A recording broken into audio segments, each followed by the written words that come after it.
Everyone, welcome to my YouTube channel study club. I am Rahul Sharma. और जैसे कि मैंने आपको लास्ट वीडियो में बताया था कि हम लोग आपके लिए गाला असाइनमेंट है उसका पेपर सोल्यूशन लेके आने वाले हैं, तो आज से हम लोग वो सीरीज स्टार्ट कर रहे हैं। इस सीरीज के अंदर हम जो पेपर्स हैं उनको सेक्शन वाइज सॉल्व करने वाले हैं। तो आज हम लोग जो सॉल्व करने वाले हैं असाइनमेंट वो है हमारा बेसिक मैथमेटिक्स का पेपर नंबर 1 का जो सेक्शन ए है उसको हम लोग सॉल्व करेंगे। उसके अंदर 24 क्वेश्चन है, तो हम लोग पूरे वीडियो में 24 क्वेश्चंस को सॉल्व करेंगे। ये जो वीडियो रहेगा इसके अंदर भले ही ऑब्जेक्टिव टाइप क्वेश्चंस हैं, बट इनका जो सोल्यूशन रहेगा वो एकदम डिटेल में रहेगा। मैं आपको एक एक पॉइंट को एक्सप्लेन करने वाला हूँ और आप भी मेक श्योर कीजिए कि आप जो एक एक पॉइंट में एक्सप्लेन कर रहा हूँ उसको अच्छे से समझें, ताकि ऐसा ही कोई अगर घुमा फिरा के एमसीक्यू या फिर कोई क्वेश्चन आता है ऑब्जेक्टिव टाइप में तो आप उनका आंसर कर पाए। तो चलिए शुरू करते हैं। तो हमारा क्वेश्चन नंबर 1 मैंने बोर्ड पे ऑलरेडी लिख रखा है, तो हम लोग स्टार्ट कर देते हैं। अगर वीडियो पे नए हो तो वीडियो को लाइक कर दीजिए, चैनल को सब्सक्राइब कर दीजिए और अपने फ्रेंड्स के साथ शेयर कर दीजिए ताकि उनकी भी काफी हेल्प हो। और विद्या बांटने से ही बढ़ती है, तो आप अपने मन में ऐसा मत सोचिए कि अगर मेरा कोई फ्रेंड है, अगर वीडियोस को शेयर कर दूंगा तो उस तक कोई अच्छा इन्फॉर्मेशन पहुंच जाएगा। तो आप कंटेंट पे फोकस कीजिए, अपनी पढ़ाई पे फोकस कीजिए, किसी और से आप कंपटीशन मत कीजिए, अपने आप से कंपटीशन कीजिए और दूसरों की हेल्प कीजिए ताकि आपको ही और कुछ जानने को मिलेगा। और एक बात हमेशा ध्यान रखिए कि जो विद्या है वो बांटने से ही बढ़ती है। तो आप जितना हो सके इस वीडियो को शेयर कीजिए अपने फ्रेंड्स में, अपने क्लासमेट्स में। ठीक है, तो हम लोग वीडियो स्टार्ट कर देते हैं। तो क्वेश्चन नंबर 1 है LCM of smallest prime and the composite number is 4। ये ट्रू और फॉल्स है। क्वेश्चन नंबर 1 है, मेरे पास पेपर साइड में रखा हुआ है और मैं बोर्ड पे क्वेश्चन लिख लेता हूँ जस्ट रेफरेंस के लिए, ताकि आप लोगों को क्लियर रहे कि हम लोग कौन सा क्वेश्चन सॉल्व कर रहे हैं। तो हम लोग आज जो सॉल्व कर रहे हैं वो है बेसिक मैथमेटिक्स का पेपर 1 का सेक्शन ए, जो कि ऑब्जेक्टिव है। उसका क्वेश्चन नंबर 1 जो है ट्रू और फॉल्स। इस ट्रू और फॉल्स में आई थिंक सो 6 क्वेश्चन हैं। तो 6 क्वेश्चन में से ये क्वेश्चन नंबर 1 है। यहाँ पे जो क्वेश्चन मैंने मेंशन किया हुआ है, तो चलिए स्टार्ट करते हैं। बोला गया है कि LCM of prime number and composite number, sorry smallest prime number and composite number. जो चीज ध्यान देने की वो ये है कि स्मॉलेस्ट बोला गया है और क्या बोला है, प्राइम बोला है, और प्राइम नंबर बोला है, कंपोजिट नंबर बोला है। मतलब कि स्मॉलेस्ट सबसे छोटे प्राइम नंबर और कंपोजिट नंबर का जो एलसीएम है क्या वो 4 है। तो आपको बताना है क्या ये स्टेटमेंट ट्रू है या फॉल्स है। सबसे पहले आपको समझना पड़ेगा कि what is prime number and what is composite number. Prime number क्या होते हैं? ऐसे नंबर्स जो कि किसी और नंबर के टेबल में आते ही नहीं है और जो सिर्फ खुद के टेबल में आते हैं या तो 1 के टेबल में आते हैं, ऐसे नंबर्स को हम लोग प्राइम नंबर बोलते हैं। फॉर एन एग्जांपल, जैसे कि मैं ले रहा हूँ 2, तो क्या 2 किसी और नंबर के टेबल में आता है, 1 के टेबल में आता है और 2 के टेबल में आता है। एक है 3 देखिए, 3 1 के टेबल में आता है, 1 3 सा 3 और खुद के टेबल में आता है 3 1 सा 3। एक और देखिए 5। तो ये सारे जो नंबर्स हैं ये हमारे जनरली होते हैं प्राइम नंबर्स। प्राइम नंबर्स मतलब कि ऐसे नंबर्स जो कि या तो खुद के टेबल में आ रहे हैं या 1 के टेबल में आ रहे हैं। ठीक है, 2 3 5 फिर एक 7 होगा। 4 कैसा नंबर होगा? अब दूसरा है कॉम्पोजिट नंबर।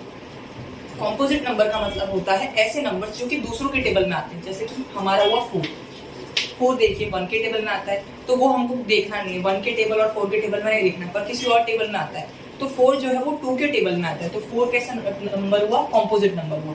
देन देखिए 6 देखिए 2 के टेबल में भी आता है, 3 के टेबल में भी आता है। मतलब कि ये जो नंबर है वो 2 के टेबल में भी आ रहा है और 3 के टेबल में भी आ रहा है। मतलब ये हुआ कॉम्पोजिट नंबर।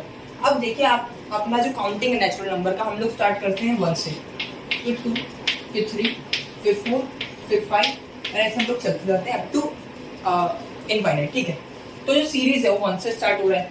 तो 1 कैसा नंबर हुआ? 1 is neither prime nor composite. 1 ना तो प्राइम नंबर है ना कॉम्पोजिट नंबर, तो आपको 1 को कंसिडर करना ही नहीं है। फिर 1 के बाद आ रहा है 2, तो 2 कैसा नंबर है? प्राइम नंबर है, पर 2 स्मॉलेस्ट प्राइम नंबर है। तो सबसे स्मॉलेस्ट प्राइम नंबर कौन सा हुआ? 2 हुआ। और हमको देखना है स्मॉलेस्ट कंपोजिट नंबर, तो हम लोग आगे जाएंगे 3 पे। 3 भी प्राइम नंबर है पर हमको स्मॉलेस्ट प्राइम चाहिए था, इसलिए हमने 2 को पिक किया। फिर 4 आता है।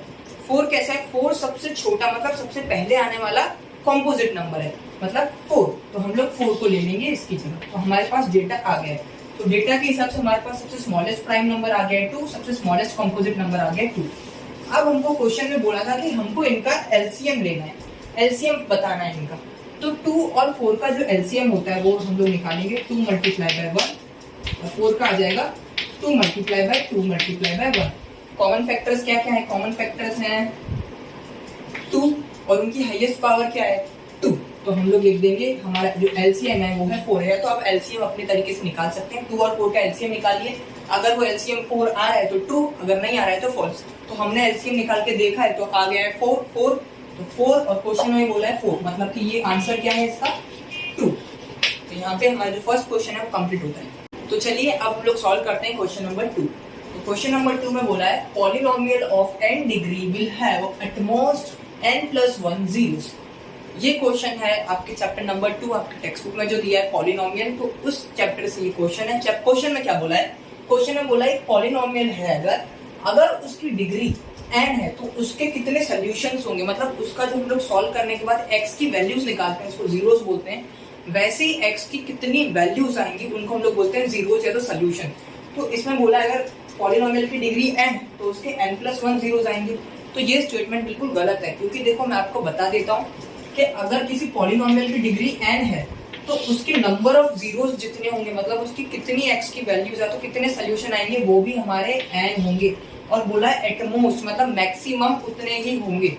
अगर हमारी किसी पॉलिनोमियल की डिग्री 3 है तो उसके मैक्सिमम नंबर ऑफ जीरोस कितने होंगे, 3 होंगे। अगर किसी की डिग्री 2 है पॉलिनोमियल की तो उसके मैक्सिमम नंबर ऑफ जीरोस 2 होंगे। इधर बोला है अगर वो n है तो जो जीरोस है वो n+1 होंगे। इसका मतलब अगर हमारी डिग्री 3 है, इसको n माना, तो हमारे जीरोस के 3+1 4 होंगे।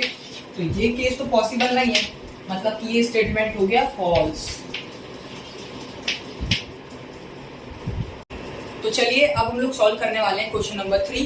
तो क्वेश्चन नंबर 3 में बोला है the sixth prime number in an AP is 17, मतलब एक एपी दिया है, उसका जो सिक्स्थ प्राइम नंबर है, क्या वो सिक्स्थ प्राइम नंबर 17 है, ट्रू और फॉल्स। तो सबसे पहले इस टाइप के क्वेश्चन हमको क्या करना है, जो एपी है उसको थोड़ा एक्सटेंड कर लेना है, मतलब उसके कुछ और टर्म्स लिख लेने हैं। जैसे यहाँ पे 3 टर्म्स दिए हैं तो हम लोग 4th 5th 6th ऐसे अप टू 7-8 टर्म्स लिख लेते हैं। तो चलिए यहाँ पे 2-2 का डिफरेंस है, तो मैं डायरेक्टली 2-2 के डिफरेंस रख के एक एपी बना देता हूँ, क्योंकि ऑब्जेक्टिव क्वेश्चन है, आपको टाइम लिमिट के हिसाब से करना है सॉल्व।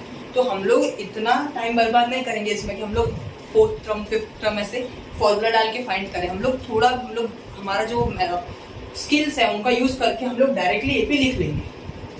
तो पहला टर्म है 5, फिर 7, फिर 9, फिर 11, फिर 13। मैं यहाँ पे 2-2 का डिफरेंस लेके नंबर्स लिखते जा रहा हूँ, 15, 17, 19, 21, 23।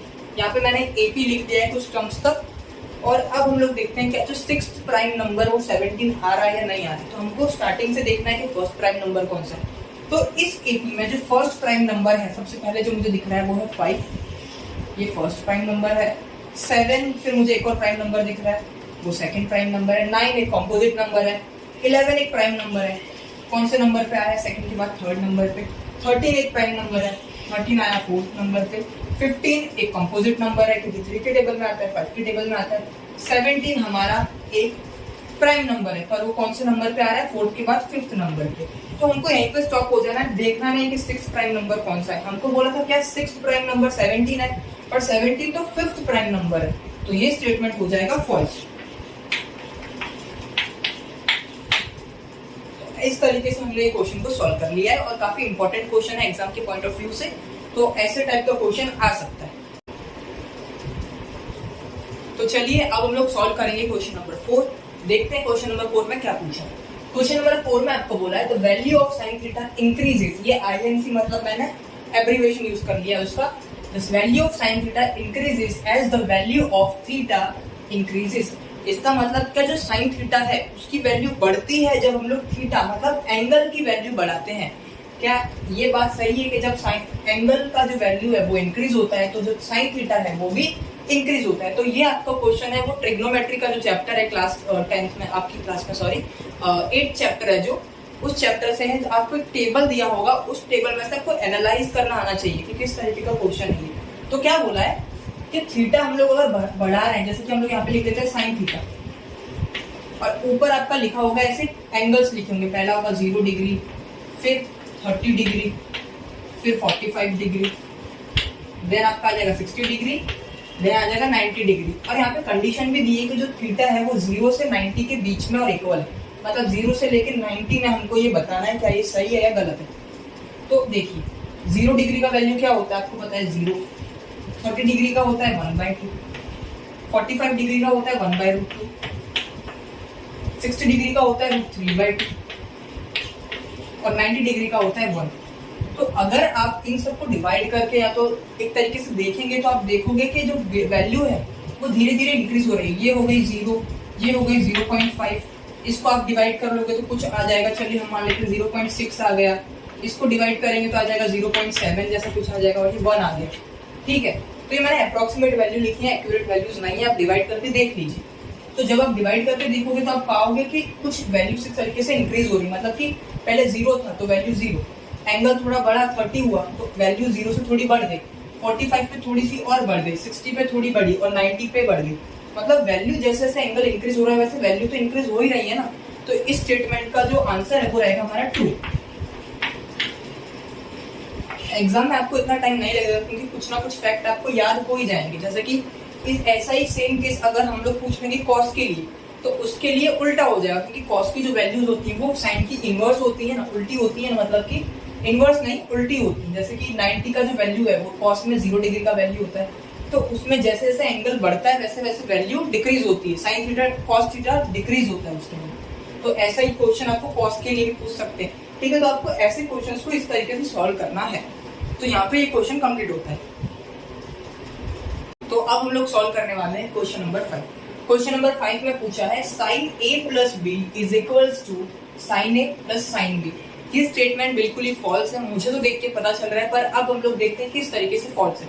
तो हम लोग एक चीज अज्यूम करते हैं, इसको इसी तरीके से सॉल्व किया जाएगा। यहाँ पे जो a और b जो आपको अल्फाबेट्स दिख रहे हैं, तो वेरिएबल्स दिख रहे हैं, ये वेरिएबल आपके क्या रिफ्लेक्ट कर रहे हैं, ये आपको बता रहे हैं कि ये एंगल्स हैं, मतलब ये एंगल्स को रिप्रेजेंट कर रहे हैं। तो हम लोग मान लेते हैं कि जो a है उसका कोई एक वैल्यू ले लो और b का कोई एक वैल्यू ले लो। मेरा मानना है मैं जैसे कि ले रहा हूँ दोनों को 30-30 ले रहा हूँ, आप सेम लेना चाहो तो सेम ले लो, पर मैंने कुछ इस तरीके से सेट किया ताकि आंसर आ जाए। अगर आप एक को 30 लोगे एक को 45 लोगे तो आपका जो एडिशन है दोनों का वो आएगा 75। यस 75, और 75 का तो कोई वैल्यू है ही नहीं साइन में, हमको नहीं पता है, मतलब हमारे लेवल पे हम सॉल्व नहीं कर सकते हैं। इसलिए मैंने दोनों वैल्यू ऐसे लिए हैं जिनको ऐड करने पे जो हमारे पास साइन का वो फंक्शन का टेबल है ट्रिग्नोमेट्री का, उस टेबल में से वैल्यू आ जाए। तो 30-30 में अगर दोनों को लूंगा तो 60 आएगा। तो 60 का वैल्यू फाइंड कर सकते हैं, हमको पता है 6 sin 60 का वैल्यू। तो मैंने a भी 30 डिग्री लिया है, b भी 30 डिग्री लिया है। इसका मतलब हो जाएगा अगर मैं इस वाली इक्वेशन में पुट कर दूं sin a प्लस b मतलब कि 30 प्लस 30 60 डिग्री, और sin a plus sin b मतलब sin 30 is equal to sin 30 degree plus sin 30 degree. तो अब सॉल्व करते हैं। sin 60 का वैल्यू क्या होता है, sin 60 का वैल्यू होता है √3/2, sin 30 का वैल्यू होता है 1/2 और sin 30 का वैल्यू होता है 1/2। दोनों का ऐड करोगे आंसर आएगा 1। इधर से हमारा तो ये एज इट इज रहेगा √3/2। तो आप देख पा रहे हो कि जो दोनों चीजें वो इक्वल नहीं है, मतलब ये जो है LHS is not equals to RHS। That means कि sin a plus b is not equal as sin a plus sin b। Okay, तो यही मुझे प्रूफ करना था यहाँ पे। तो मैंने एक एग्जांपल ले लिया एक एंगल का, और उसके हेल्प से मैंने आपको ये एक्सप्लेन कर दिया कि ये क्यों फॉल्स है।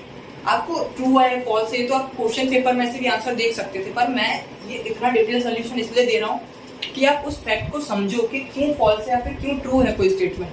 तो यहाँ पे क्वेश्चन कंप्लीट होता है, वो आपको समझ में आया होगा। तो इसका आंसर हो जाएगा फॉल्स। तो चलिए अब हम लोग सॉल्व करते हैं इस क्वेश्चन का लास्ट क्वेश्चन, मतलब कि ट्रू और फॉल्स का जो लास्ट क्वेश्चन है वो है हमारा क्वेश्चन नंबर 6। क्वेश्चन नंबर 6 में हमको बोला है अगर हमको मोड 35 दिया है, मीन 35 दिया है, तो जो हमारा मीडियन का वैल्यू होगा क्या वो 35 होगा। तो ये जो क्वेश्चन है इस टाइप का question is very very important, आपको देखने को मिलेगा ही इस टाइप का क्वेश्चन।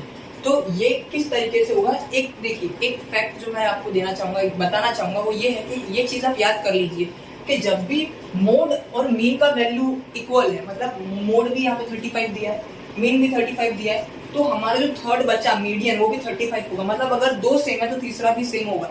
अगर मोड आपको 10 दिया होता, मीन 10 दिया होता, तो मीडियन भी 10 होता।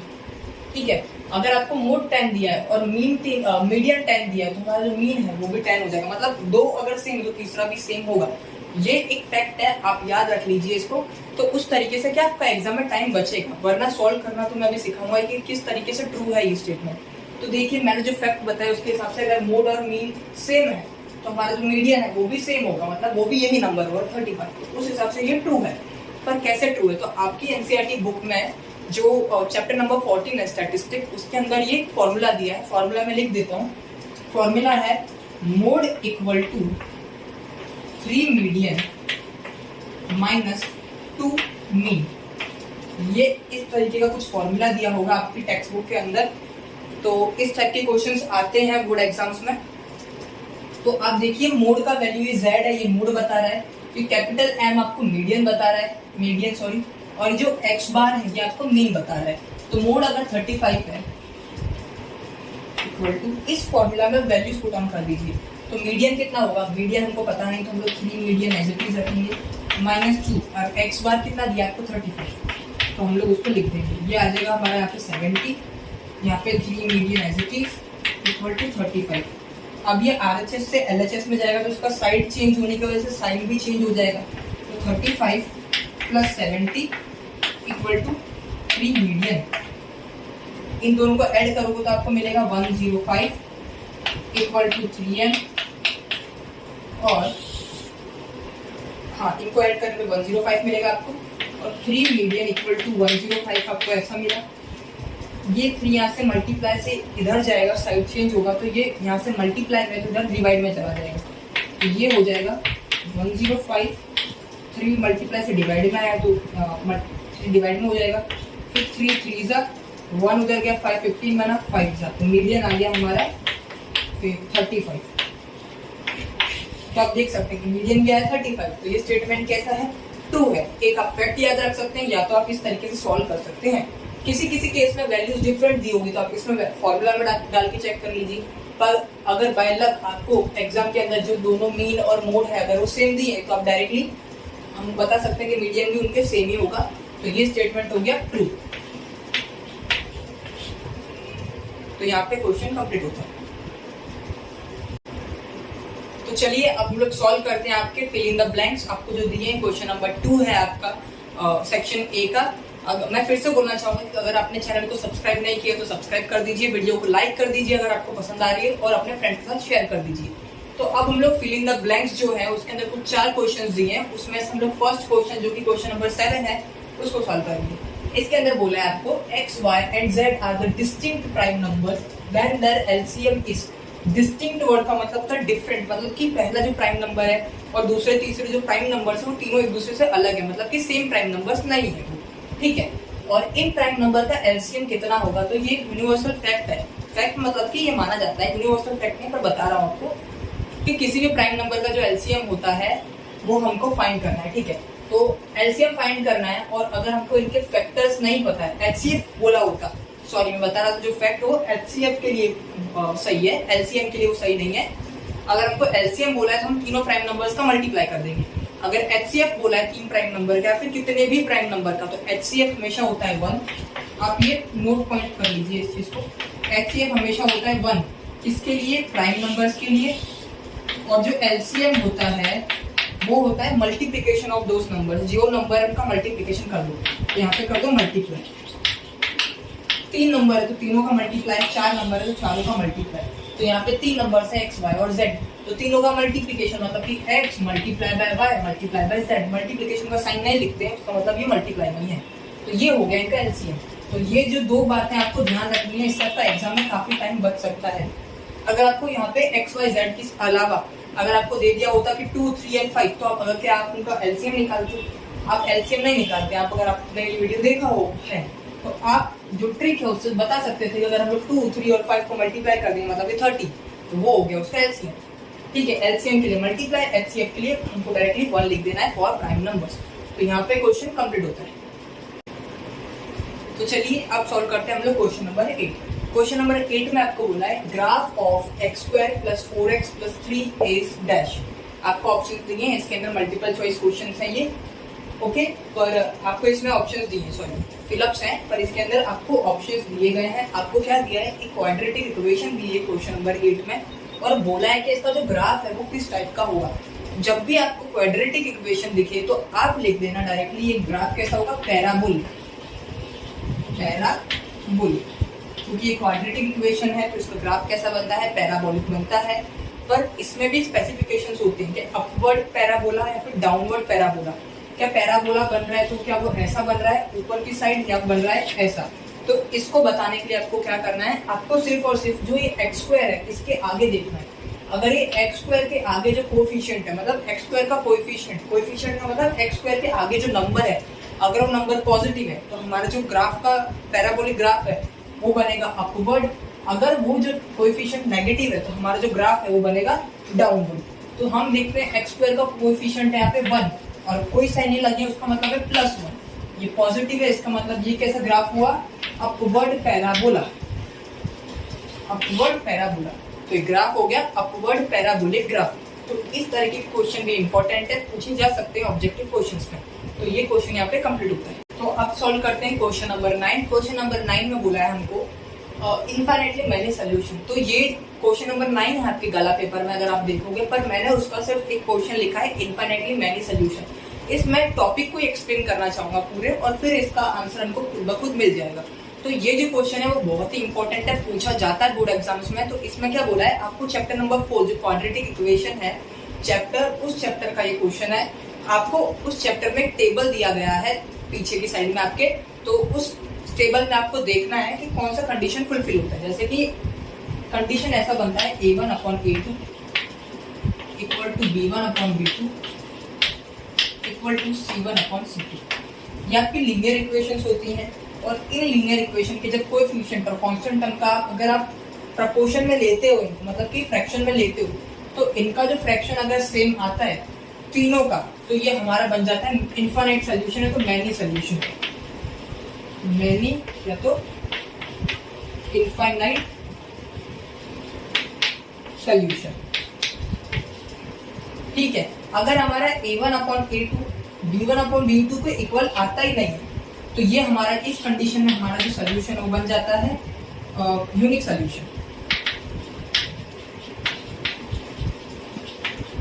यूनिक सोल्यूशन का मतलब है वन सोल्यूशन, एक ही सोल्यूशन होगा। ठीक है, अगर हमारा a1/a2 b1/b2 के इक्वल आ जाता है, बट जो b1/b2 वो c1/c2 के इक्वल नहीं आता है, इस केस में हमारा बनता है नो सोल्यूशन। मतलब इक्वेशन कभी भी सॉल्यूशन नहीं मिलेगा। इक्वेशन का मतलब जो इक्वेशन का अगर हम लोग ग्राफ ड्रॉ करेंगे और ग्राफ में हमको जो दो लाइंस मिलेंगी वो लाइंस कभी भी इंटरसेक्ट नहीं करेंगी। तो अब इनके केसेस को और थोड़ा घुमा फिरा के पूछा जा सकता है, जैसे कि इनफाइनाइटली मैनी सोल्यूशन को बोला जाता है कोइंसाइड, मतलब कि ओवरलैप करेंगे। ओवरलैप का मतलब ये एक लाइन है तो दूसरी लाइन में इसके ऊपर ही जा रही है, तो ये हो गया ओवरलैप करना। और हमारा दूसरा बनता है नो सोल्यूशन। नो सोल्यूशन के केस में हमारे लाइंस जो होंगी वो पैरेलल होंगी, पैरेलल। और यूनिक सोल्यूशन के केस में वो एक ही बार कट कर रहे होंगे। तो ये आपको समझना है। तो यहाँ से आप बता सकते हो कि इनफाइनाइटली मैनी सोल्यूशन के लिए कौन सा केस बनेगा, जब ये तीनों हमारे इक्वल हो जाएंगे। तो वो हमको ऑप्शन में दिया है आपको पेपर में, आप वहां से देख लीजिएगा। तो यहाँ पे हमारा जो क्वेश्चन नंबर 9 ये भी कंप्लीट हो गया है।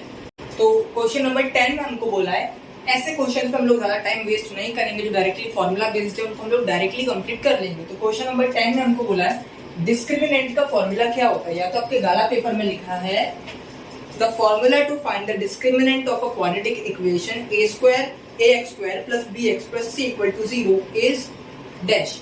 तो डिस्क्रिमिनेंट फाइंड करने का फॉर्मूला क्या होता है, तो आपको टेक्स्ट बुक में दिया है, जो कि होता है d = b² - 4ac। तो ये फॉर्मूला होता है डिस्क्रिमिनेंट फाइंड करने का। ये जो है ये प्रीवियस ईयर क्वेश्चन भी है, आपका जो बोर्ड एग्जाम था 2022 का, उस एग्जाम के जो बेसिक पेपर है उसमें इस टाइप का क्वेश्चन था। मेरे को जहाँ तक याद है शायद बेसिक में था या स्टैंडर्ड में था, पर ये क्वेश्चन एज इट इज था कहीं पे डिस्क्रिमिनेंट फाइंड करने का। ओके, तो ये इंपॉर्टेंट क्वेश्चन है। तो हम लोग नेक्स्ट क्वेश्चन भी कर ही लेते हैं डायरेक्टली, वो भी फॉर्मूला बेस्ड है। उसमें बोला है क्वेश्चन नंबर 11 में the formula to find the nth term of an AP, मतलब किसी AP का nth टर्म अगर हमको फाइंड करना है तो उस nth टर्म को फाइंड करने का फॉर्मूला क्या होता है, तो उसका फॉर्मूला होता है a + n - 1 × d। तो ये nth टर्म फाइंड करने का फॉर्मूला होता है किसी भी AP का। तो यहाँ पे हमने क्वेश्चन नंबर 11 भी कंप्लीट कर लिया है। अब हम लोग सॉल्व करेंगे क्वेश्चन नंबर 12।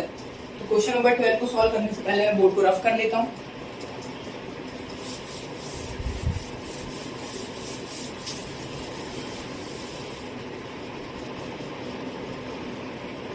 क्वेश्चन नंबर 10 में बोला है the distance of the point P from the origin is. किसी भी पॉइंट का अगर डिस्टेंस, हमको क्वेश्चन नंबर 12 को सॉल्व करना है, डिस्टेंस पूछा है हमसे P पॉइंट का जिसके जो कोऑर्डिनेट्स हैं वो x एंड y है फ्रॉम ओरिजिन। ओरिजिन मतलब कि 0,0। इधर से हमको पूछा है डिस्टेंस इस पॉइंट P का, तो हमारा जो डिस्टेंस है वो आ जाएगा। डिस्टेंस फॉर्मूला आपको चैप्टर नंबर 7 कोऑर्डिनेट ज्योमेट्री में दिया गया है कि इसके कोऑर्डिनेट्स में से इसके कोऑर्डिनेट्स को माइनस कर दो और उनका स्क्वायर का अंडर रूट में स्क्वायर कर दो तो हमको डिस्टेंस पता चल ही जाएगा। पर सबसे जो एक शॉर्टकट मैं आपको बताऊंगा वो ये है, आपको कुछ नहीं करना। जब भी ओरिजिन से डिस्टेंस फाइंड करने का बोला जाए किसी भी पॉइंट का, तो अंडर रूट कीजिए, पहला x कोऑर्डिनेट लीजिए, प्लस कीजिए y कोऑर्डिनेट लीजिए और दोनों का स्क्वायर कर दीजिए। ये आ गया हमारा डिस्टेंस।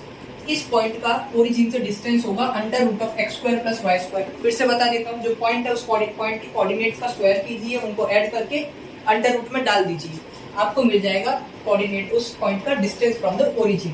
तो ये फॉर्मूला होता है डायरेक्टली ओरिजिन से डिस्टेंस फाइंड करने का, वरना अगर ओरिजिन ना दिया होता आपके पास डिस्टेंस फॉर्मूला है जिससे आप फाइंड कर सकते हो डिस्टेंस। अब क्वेश्चन नंबर 13 देखते हैं। क्वेश्चन नंबर 13 में क्या दिया है? क्वेश्चन नंबर 13 में दिया है ogive is the graphical representation of dash. ये फिल इन द ब्लैंक से मेरे हिसाब से हाँ, और उसमें पहले वाले में ऑप्शन थे, मल्टीपल चॉइस क्वेश्चन टाइप था, और ये फिलअप से इसमें ऑप्शंस नहीं है। तो पहले मैं बोर्ड रफ कर लेता हूँ।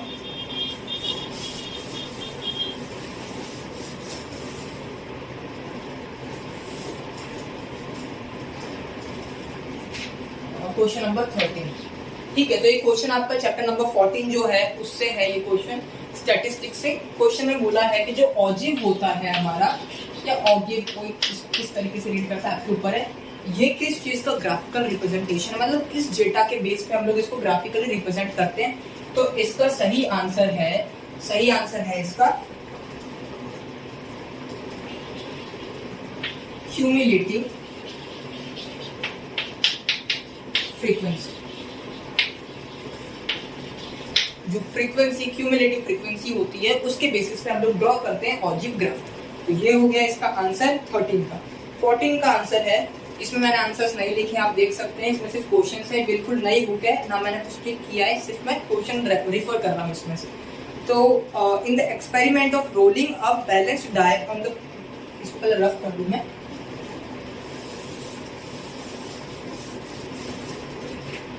अब सॉल्व करते हैं क्वेश्चन 14।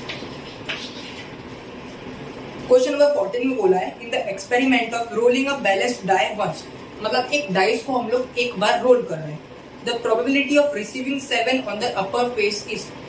एक डाइस है, उसको रोल किया, उस पे कभी 7 आ सकता है? नहीं आ सकता। ये इम्पॉसिबल इवेंट बन जाता है। इम्पॉसिबल इवेंट क्यों है? क्योंकि डाइस में मैक्सिमम नंबर 6 तक प्लॉट होते हैं, 1 to 6 तक नंबर्स प्लॉट होते हैं। तो 1 to 6 में से कोई एक नंबर आने के चांसेस होते हैं, कभी भी उस पे 7 आ ही नहीं सकता है। तो जब ऐसा कोई इवेंट हो जिसमें वो चीज हो ही नहीं सकती है, तो वैसे इवेंट को हम लोग इम्पॉसिबल इवेंट बोलते हैं। और वैसे इवेंट की जो प्रोबेबिलिटी होती है इम्पॉसिबल इवेंट की, वो 0 होती है। तो इसकी जो प्रोबेबिलिटी होगी वो 0 हो जाएगी। अब देखते हैं question number 15। The probability of event A plus probability of event not A equal to. तो आपको ये भी याद रखना है, बहुत सी चीजें हैं क्लास 10 में, मैक्सिमम कम चीजें हैं, बहुत सी नहीं कम चीजें हैं जो काफी फैक्चुअल हैं। एक तरीके से आप टाइम बचा सकते हो, समझने को समझ सकते हो, पर समझने के बाद आप उसमें टाइम बचाइए, वरना उस समझने का कोई फायदा नहीं है। आप इस चीज को समझिए। क्वेश्चन 15 में क्या बोला है कि probability of event A plus probability of event not A equal to dash. तो ये जो है इस टाइप के, या तो नॉट ए को हम लोग पी ए बार ऐसे भी लिख सकते हैं और करके, ठीक है। क्वेश्चन में इस तरीके का भी इवेंट हो सकता है। तो जब भी इस तरीके का आपको दिया हो क्वेश्चन में और बीच में एडिशन दिया हो, इसका मतलब हमारा जो आंसर होगा वो हमेशा 1 आएगा। इसका मतलब होगा कि कल बारिश होगी, प्रोबेबिलिटी ए मान ली हमने, मतलब इवेंट फर्स्ट मान लिया, कल बारिश होने वाली है, वो हमारा हो गया इवेंट ए, प्लस कल बारिश नहीं होगी, वो मान लिया इवेंट बी। दोनों को ऐड कर दो तो आपको क्या मिलेगा? 100% मिलेगा। 100% मिलेगा मतलब कि डिवाइड बाय 100 करोगे तो आपको मिल जाएगा 1। मतलब कि टोटल आपको 1 ही मिलने वाला है दोनों इवेंट का सम। तो आपको याद रखना है probability of event A plus probability of not having event A is always equal to B. मतलब किसी चीज का होना ना होना उनको ऐड कर दो तो वो 1 बन जाएगा, मतलब फुल हो जाएगा वो। ठीक है, तो यहाँ पे हमने क्वेश्चन 15 भी कंप्लीट कर लिया है। तो आइए अब हम लोग देखते हैं क्वेश्चन नंबर 16। ये बहुत ही इंपॉर्टेंट क्वेश्चन है और ये समझने वाला क्वेश्चन है, क्योंकि इस तरह के क्वेश्चंस आते हैं एग्जाम्स के अंदर और आप लोग बच्चों को बहुत कंफ्यूजन होता है ऐसे क्वेश्चंस में। तो चलिए सॉल्व करते हैं। क्वेश्चन में बोला गया है कि एक लीप ईयर है, उस लीप ईयर में 53 मंडेज होने का कितना प्रोबेबिलिटी है, मतलब क्या चांसेस हैं। तो जब भी ऐसा क्वेश्चन आए तो आपको क्या करना है वो मैं बताने वाला हूँ, पर उससे पहले हम लोग समझते हैं कुछ बेसिक्स ये है कि लीप ईयर का मतलब एक ऐसा ईयर जिसके अंदर 366 डेज होते हैं। ऐसा साल जिसमें 366 दिन होते हैं वैसे साल को हम लोग बोलते हैं लीप ईयर, और जिसमें 365 साल होते हैं वो हमारा नॉर्मल ईयर है। जो लीप ईयर है वो हर 4 साल में एक बार देखने को मिलता है, जैसे कि 2020 वो एक लीप ईयर था।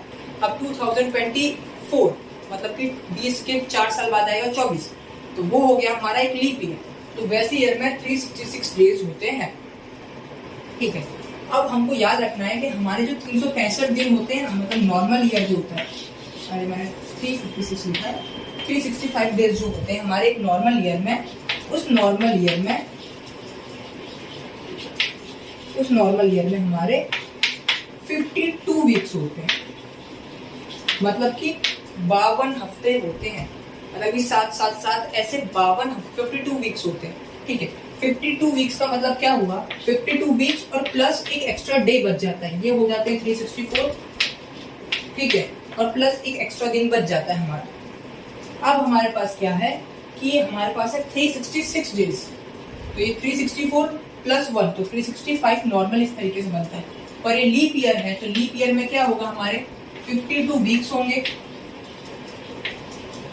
मतलब कि 364 प्लस डेज कितने बचे, 2 डेज बचे। तो इस डेज में हमको देखना है कि ये डेज की प्रोबेबिलिटी क्या है। तो अगर आपके जो 2 डेज बच रहे हैं तो ये 2 डेज आपके क्या क्या हो सकते हैं उस पर हम लोग पता लगाते हैं। सबसे पहले ये हो सकते हैं संडे या मंडे, ये हो सकते हैं Monday, Tuesday, Wednesday, Thursday, Friday, Saturday या सैटरडे संडे। तो आपको ये जो मैंने स्पेसिस बनाई है, इन स्पेसिस में से मतलब ये जो मैंने टोटल आउटकम बनाए, इन टोटल आउटकम में से मंडे कितनी बार आ रहा है, क्योंकि हमको क्वेश्चन में मंडे पूछा है, तो मंडे आ रहा है एक बार इधर एक बार इधर, मतलब कि 2 चांसेस हैं। ये 7 में से 2 के चांसेस है कि मंडे हो, तो आपकी प्रोबेबिलिटी हो जाएगी, फेवरेबल आउटकम हो गया 2 टाइम आ गया है, और टोटल आउटकम हो गया कि 1 2 3 4 5 6 7, तो आपकी प्रोबेबिलिटी हो जाएगी 2/7। ये बहुत इंपॉर्टेंट क्वेश्चन है, इसको स्किप मत कीजिएगा, इसको समझना है आपको अच्छे से। अगर आपको एक बार में नहीं समझ आता है तो वीडियो को थोड़ा बैक करके दूसरी बार में समझने की कोशिश कीजिए, आपको समझ में आ जाएगा फॉर श्योर। ठीक है, मैं फिर से एक बार बता देता हूँ क्या किया मैंने। लीप ईयर में 366 डेज होते हैं, 364 डेज का मतलब होता है 52 वीक्स, और हमारे पास डेज है 366, तो हमारे पास 2 डेज एक्स्ट्रा बच रहे हैं। तो हमने ये 2 डेज के हिसाब से हमने यहाँ पे एक स्पेसिस बना लिए। ठीक है, जैसे कि संडे मंडे हो सकता है, स्पेसिस का मतलब कि टोटल आउटकम्स बना लिए कि इनमें से ही कुछ होगा, या वो संडे मंडे होगा, मंडे ट्यूसडे होगा, ट्यूसडे वेडनेसडे, थर्सडे फ्राइडे, ऐसा मैंने 2 की स्पेसिस बना लिए। तो फिर उसके बाद मैंने देखा कि हमको पूछा था मंडे, तो मंडे कितनी स्पेसिस में आ रहा है, तो 2 में आ रहा था, तो मैंने 2 को ऊपर रखा और टोटल कितने मेरे स्पेसिस बने थे 7, उनको नीचे रखा, तो हमारा जो आंसर है 2/7 आ गया। तो ये यहाँ पे हमारा क्वेश्चन कंप्लीट हो। क्वेश्चन नंबर 21 में क्या दिया है, बहुत ही इंपॉर्टेंट क्वेश्चन है, थोड़ा लॉन्ग रहेगा ये क्वेश्चन, पर काफी इंपॉर्टेंट है क्वेश्चन। तो चलिए सॉल्व करते हैं। क्वेश्चन में आपको दिया है, अगर एक सर्कल है उसका रेडियस हम लोग 10% से इंक्रीज करते हैं तो उसका एरिया कितने % से इंक्रीज होगा। इसका मतलब है if radius of a circle is increase by 10%, then by how much its area will be increased, मतलब कितने % से इसका एरिया इंक्रीज होगा। सबसे पहले हम लोग इसको 2 कंडीशन से सॉल्व करेंगे, मतलब कि 2 पार्ट में सॉल्व करने वाले हैं। फर्स्ट पार्ट में हम लोग नॉर्मल कंडीशन मानते हैं कि हमारा जो एरिया होता है सर्कल का वो होता है हमारा πr²। ठीक है, पर अब हम लोग क्या कर रहे हैं, ये हमारा नॉर्मल कंडीशन है जब हमारा रेडियस r होता है, पर अब हम लोग रेडियस को हम बना रहे हैं उस रेडियस में हम लोग 10% इंक्रीज कर रहे हैं, मतलब रेडियस में उसका 10% इंक्रीज कर रहे हैं। तो परसेंट हम लोग कैसे निकालते हैं, रेडियस रखा r और इसमें इंक्रीज करना मतलब कि ऐड करना है कितना परसेंट, 10%। तो आपको रेडियस को मल्टीप्लाई करना है 10 से और डिवाइड बाय 100 कर देना है, आपको मिल जाएगा r/10 और इधर से r, ये आपका न्यू रेडियस है जो आपको क्वेश्चन में मिला है। तो आपका जो r है वो आ जाएगा 11r/10, ये आपका नया रेडियस आ गया जो आपने 10% इंक्रीज कर दिया है। अब एरिया का फॉर्मूला होता है πr², r मतलब कैपिटल आर है, नया सिचुएशन कंडीशन के साथ जो 10% इंक्रीज कर दिया है। आपके r का वैल्यू कितना है, r का वैल्यू है 11r/10, तो 11r/10 का स्क्वायर, ये हो जाएगा हमारा पाई मल्टीप्लाई बाय 121r²/100। तो इसको सॉल्व करने में हमको ये मिलेगा। अब देखते हैं हमारा जो नया है वो पुराने वाले से कितना ज्यादा है। तो पहले वाला एरिया ये हमारा A2 मान लो, ये हमारा A1 मान लो, तो A2 minus A1 equal to कितना आता है, तो A2 है हमारा 121r² pi by 100 minus pi r²। दोनों में क्या क्या चीजें कॉमन है, कॉमन आउट ले लो, तो πr² दोनों से कॉमन आउट आ जाएगा, तो πr² कॉमन आउट आया, यहाँ पे बचा 121 माइनस 1/100, इसके नीचे नहीं सिर्फ इसके नीचे जाएगा यहाँ पे 100, इधर एलसीएम लोगे आप तो आपको मिल जाएगा πr², 121 में से 100 गया तो बचा 21, मल्टीप्लिकेशन नहीं है अपॉन 100, ठीक है, आपका ये आंसर आ गया। अब आपको फाइंड करना है कितने परसेंट इंक्रीज हुआ है। तो इंक्रीज इन परसेंट फाइंड करने के हम लोग देखते हैं कि पहले कितना इंक्रीज हुआ है, वो हमने फाइंड कर लिया कि 21/100 कितना इंक्रीज हो गया है पहले से। तो इंक्रीज परसेंट फाइंड करने का फॉर्मूला होता है कितना इंक्रीज हुआ है, तो इंक्रीज कितना हुआ है डिवाइड बाय कितना होना चाहिए था, तो πr² होना चाहिए नॉर्मल वाला, ठीक है। तो आपका इंक्रीज होके कितना बन गया ये रेडियस, और इसको मल्टीप्लाई बाय 100 कर दो तो आपको परसेंट मिल जाएगा कितने परसेंट इंक्रीज हुआ। तो आपको मिला था 21/100 मल्टीप्लाई बाय πr² और डिवाइड में था फिर से ये वाला πr² और मल्टीप्लाई बाय 100 तो था, ये πr² कैंसिल आउट हो जाएंगे, 21/100 मल्टीप्लाई बाय 100 कैंसिल आउट होके हो जाएगा 21 से और आ जाएगा 21%। तो आपका जो एरिया है वो 21% से इंक्रीज हो जाएगा। सबसे पहले आपको अगर इंक्रीज इन परसेंट फाइंड कर रहे हैं तो फॉर्मूला होता है कि वो पहले से कितना बढ़ गया है डिवाइड बाय नॉर्मल कंडीशन कितनी थी और मल्टीप्लाई बाय 100। नॉर्मल हमारा होता है πr², कितना बड़ा है वो हमको पता नहीं है, तो हम लोगों ने कैसे फाइंड किया, जो रेडियस का वैल्यू है ये वाला रख के हम लोगों ने फाइंड कर दिया। उसके बाद हम लोग कैसे फाइंड कर रहे थे कि जो हमारा कितना आ गया है इस वैल्यू को रखने के बाद उसमें से हम लोग इस वाली वैल्यू को माइनस करके हमको डिफरेंस पता चल जाएगा कि दोनों के बीच में कितने का डिफरेंस है। तो उस डिफरेंस को इधर रख दो, πr² से डिवाइड कर दो और 100 से मल्टीप्लाई करके आपको डायरेक्टली परसेंट मिल जाएगा। ये सेम कॉन्सेप्ट आपने क्लास 8 में पढ़ रखा है पहले से, ठीक है। तो यहाँ पे ये क्वेश्चन कंप्लीट होता है। अब हम लोग सॉल्व करते हैं next question. Next question solve करने से पहले मैं बोर्ड रफ कर लेता हूँ। ये इंपॉर्टेंट क्वेश्चंस है, टाइम टेकिंग हो सकते हैं, पर आपको प्रैक्टिस करनी है ताकि आपकी स्पीड मेंटेन हो जाए और आप जल्द से जल्द ऐसे क्वेश्चंस को सॉल्व कर पाओ। नेक्स्ट क्वेश्चन है हमारा क्वेश्चन नंबर 22, इंपॉर्टेंट क्वेश्चन है। चलो मैं रीड कर लेता हूँ क्वेश्चन को। 2 cubes of each having volume 64 centimeter cube are joined together face to face to form a cuboid. Find the length of the cuboid so formed. क्या किया गया है, तो क्यूब है, क्यूब मतलब आप समझ सकते हो जो आइस क्यूब आता है या तो आप जो रूबिक क्यूब खेलते हो वैसे शेप को हम लोग बोलते हैं क्यूब, ठीक है। वैसे 2 क्यूब जिनका वॉल्यूम हमको दिया है 64 सेंटीमीटर क्यूब, ये इनका वॉल्यूम दिया है। ऐसे 2 क्यूब को फेस टू फेस मतलब कि ऐसे जोड़ लिया है, तो ये क्यूब हो गया। मेरे से ड्रॉ हुआ नहीं है वाला 3D में ड्रॉ होगा, मैंने सिर्फ स्क्वायर का एग्जांपल ले लिया और इसी के फेस टू फेस मैंने दूसरा क्यूब भी यहाँ पे ज्वाइन कर लिया, रेक्टेंगल बन गया पर है ये भी स्क्वायर।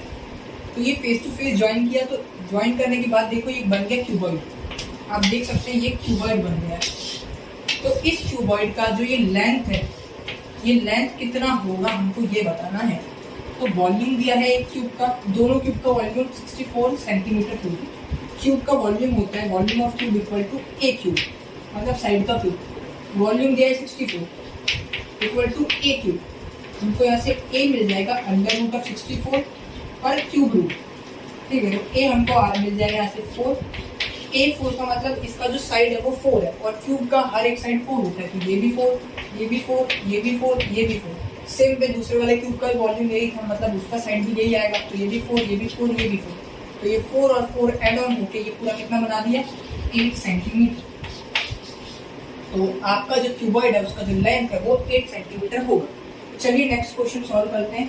क्वेश्चन नंबर कौन सा था ये था क्वेश्चन नंबर 22। अब हम लोग सॉल्व करने वाले हैं क्वेश्चन नंबर 23। चलिए क्वेश्चन नंबर 23 बहुत इजी है। उसमें क्या बोला गया है, आपको एक फिगर दिया है, एक डायग्राम दिया है, उस डायग्राम के बेसिस पे आपसे क्वेश्चन पूछा है। क्वेश्चन है the following figure gives the graph of a y equal to px, मतलब कि y equal to px का एक ग्राफ दिया है, ठीक है। अब उसके हमको नंबर ऑफ जीरोस बताने हैं। तो वो जो लाइन है, ऐसा ग्राफ दिया है और ऐसी लाइन दी है। ये जो लाइन है ये एक्स एक्सिस को कितनी बार कट कर रही है, और जितनी बार ये एक्स एक्सिस को कट कर रही है उतने ही इसके नंबर ऑफ जीरोस होंगे। तो ये एक्स एक्सिस को एक बार कट कर रही है, मतलब इसके नंबर ऑफ जीरोस कितने हो गए, 1। अगर ये 2 बार कट करती तो नंबर ऑफ जीरोस 2 हो गए। अगर ऐसा कुछ केस होता तो इसके नंबर ऑफ जीरोस 2 हो जाते। अगर ऐसा कुछ केस होता तो इसमें नंबर ऑफ जीरोस हमारे 2 ही होते, मतलब केस बन सकते। जैसे कि ये केस होता, इसमें हमारे बन जाते नंबर ऑफ जीरोस 3, ठीक है। तो कितनी बार एक्स एक्सिस को कट कर रहा है उसके बेसिस पे हम लोग बताते हैं कि उसके हमारे कितने नंबर ऑफ जीरोस मिल रहे हैं हमको, ठीक है। तो ये क्वेश्चन भी कंप्लीट होता है। अब लास्ट हमारा जो क्वेश्चन है इस सेक्शन का वो है क्वेश्चन नंबर 24। क्वेश्चन नंबर 24 में बोला है, ये भी इम्पोर्टेंट क्वेश्चन है। कुछ जो आपके बोर्ड एग्जाम में जो ऑब्जेक्टिव क्वेश्चन है उसमें कुछ फिक्स पैटर्न रहता है ऑब्जेक्टिव क्वेश्चन का, कि उसी वैरायटी के उसी टाइप के क्वेश्चन आते हैं। तो आपको वो जो टाइप है उस पर अपना जो क्लियरिटी है वो एकदम क्लियर रखना चाहिए। इसमें बोला है find the maximum area of triangle inscribed with the semi circle with diameter 20 centimetre. हमको क्वेश्चन नंबर 24 में बोला है एक सेमी सर्कल है, डायग्राम थोड़ा अजीब बन सकता है, थोड़ा चला लेना आप लोग। ये जो सेमी सर्कल है इसका जो डायमीटर है ये वाला, ये 20 सेंटीमीटर है। अब इस सेमी सर्कल में कितना बड़ा मैक्सिमम ट्राइंगल हम लोग रख सकते हैं। तो अगर हम लोग यहाँ से स्टार्ट करें तो ये होगा मेरे हिसाब से सबसे बड़ा मैक्सिमम ट्राइंगल, कि हम लोग इसके एज टू एज, मतलब इसके वाले वर्टेक्स से इस वर्टेक्स तक इतने बड़े बेस का और इतने ही हाइट का हम लोग ट्राइंगल ले तो एक मैक्सिमम सबसे बड़ा ट्राइंगल होगा। और ये इसका सबसे मैक्सिमम एरिया कवर करेगा। एरिया का मतलब होता है कि अंदर कितना पोर्शन है कवर करना है, ये होता है हमारा एरिया, ठीक है।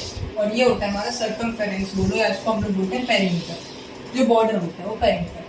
हमको बोला है इसका एरिया फाइंड करना, तो एरिया ऑफ ट्राइंगल हमारा होता है half into base into height. Half हमको पता है, बेस हमको पता है, इस ट्राइंगल का बेस कितना है 20, हाइट आपको नहीं पता है। अब हाइट के लिए आपको ट्रिक बताता हूँ। ट्रिक ये है कि आपको ये चीज तो पता होगा कि सर्कल का डेफिनेशन क्या होता है, रेडियस का डेफिनेशन क्या होता है, कि सर्कल के सर्कमफेरेंस से सर्कल के सेंटर को जोड़ने वाली लाइन को हम लोग रेडियस बोलते हैं। तो ये रेडियस हो गया हमारा, देख सकते हैं सर्कमफेरेंस है या तो बॉर्डर है सर्कल का, उस पॉइंट से सेंटर है ये हमारा। ये जो सेंटर और सर्कमफेरेंस को ज्वाइन कर दो तो हमारा ये क्या बन जाएगा, रेडियस। डायमीटर हमको क्वेश्चन में ऑलरेडी दे रखा है, तो radius equal to diameter divide by 2 होता है। डायमीटर 20 है तो रेडियस हो जाएगा 10, और ये रेडियस ही देखो एक्चुअली ये ट्राइंगल की हाइट है, जहाँ पे रख देंगे 10। तो 2 इसको हटा के हम लोग लिख देंगे यहाँ पे 10, तो हमारा जो एरिया आ जाएगा वो हो जाएगा 100 सेंटीमीटर स्क्वायर। तो यहाँ पे हमने ये क्वेश्चन भी सॉल्व कर लिया है। आई होप आपको जो सोल्यूशन है वो समझ में आया होगा और वीडियो अच्छी लगी होगी। अगर वीडियो पसंद आई है तो आप मेरी वीडियो को लाइक कीजिए, चैनल को सब्सक्राइब कीजिए और अपने फ्रेंड्स के साथ शेयर कीजिए, ताकि मैं ऐसे ही और अमेजिंग वीडियोस लेके आपकी हेल्प कर पाऊँ। तो thank you for watching this video.